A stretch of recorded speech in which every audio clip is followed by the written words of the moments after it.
आप देख रहे हैं alpha defence. Alpha defence Hindi में आपका स्वागत है। आज के इस वीडियो में हम लोग बात करेंगे भारतीय वायुसेना के लिए बनाए जाने वाले LCA तेजस मार्क 2 के बारे में। लेकिन उससे पहले मैं आप सभी को बताना चाहता हूं कि पिछले कुछ एक हफ्ते से मैं एक छोटे से ट्रैवल पे था और ये ट्रैवलिंग भारत के अंदर ही हो रही थी। मुझे मौका मिला देश में कई जगहों पर जाने का, जिनमें से एक जगह थी बनारस। अगर आपको कभी मौका मिले तो इस जगह जरूर जाइएगा। चलिए कॉन्सेंट्रेट करते हैं आज के इस वीडियो के ऊपर। आज हम लोग बात करेंगे तेजस मार्क 2 के बारे में और समझने की कोशिश करेंगे कि ये प्रोजेक्ट कहां पर है, आगे क्या होने वाला है और ये जो बहुत ज्यादा इंफॉर्मेशन क्लटर हुआ है उसका क्या मतलब है। देखिए, सबसे पहले हम लोगों को समझना पड़ेगा कि क्या टाइमलाइन प्रॉमिस की गई थी। फंड रिलीज और CCS के अप्रूवल के बाद में प्रॉमिस किया गया था कि ये एयरक्राफ्ट साल 2024 के अंत तक रोल आउट कर दिया जाएगा, यानी कि इस साल दिसंबर तक इसको रोल आउट होना है। एयरक्राफ्ट के रोल आउट के बाद कुछ बेसिक टेस्टिंग की जाती है। ग्राउंड के ऊपर इंजन को फायर करके एक बार चेक किया जाता है, लो स्पीड और हाई स्पीड टैक्सी ट्रायल्स किए जाते हैं और फिर इवेंचुअली फर्स्ट फ्लाइट होती है। माना जा रहा था कि इस एयरक्राफ्ट की पहली उड़ान इस फाइनेंशियल ईयर के अंत तक हो जाएगी, लेकिन आज मेन स्ट्रीम मीडिया के साथ में बात करते हुए HAL के CMD की तरफ से कहा गया है कि इस एयरक्राफ्ट की पहली उड़ान Q2 या Q3 में होने वाली है। देखिए, सबसे पहले हम लोगों के टेक्नोलॉजी लीडर्स को ये चीज समझनी पड़ेगी कि 2 क्वार्टर्स के बारे में बात करते हुए हम लोग टाइमलाइंस नहीं दे सकते। अगर आप टाइमलाइन प्रोवाइड कर रहे हैं तो आप एक क्वार्टर का नंबर दीजिए और उसके ऊपर स्टिक कीजिए। दूसरी चीज, अगर वहां पर किसी तरीके की अनसर्टेनिटी है तो उस अनसर्टेनिटी को फ्लैग कीजिए।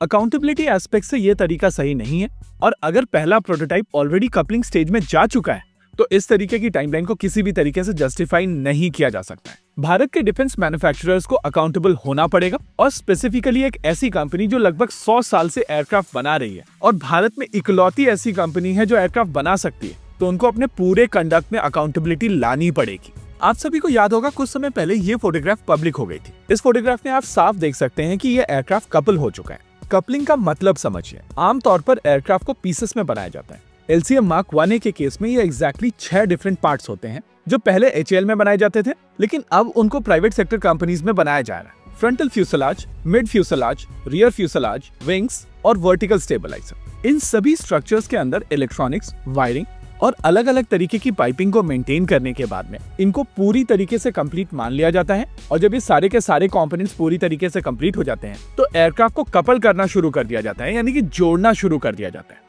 तेजस मार्क 2 के अगर पहले प्रोटोटाइप की बात की जाए तो इसकी कपलिंग काफी पहले शुरू हो गई थी। ये फोटोग्राफ जो अभी आप अपनी स्क्रीन के ऊपर देख रहे हैं, ये कपलिंग के बाद की फोटोग्राफ है। आमतौर पर कपलिंग के बाद में एयरक्राफ्ट के रोल आउट में बहुत ज्यादा समय लगता नहीं, लेकिन अगर तेजस मार्क 2 के केस में कपलिंग के बाद भी इतना ज्यादा समय लग रहा है तो यहाँ पर क्वेश्चन उठता है कि कुछ अननोन्स यहाँ पर हैं जिसके बारे में पब्लिकली इन्फॉर्मेशन अवेलेबल नहीं है।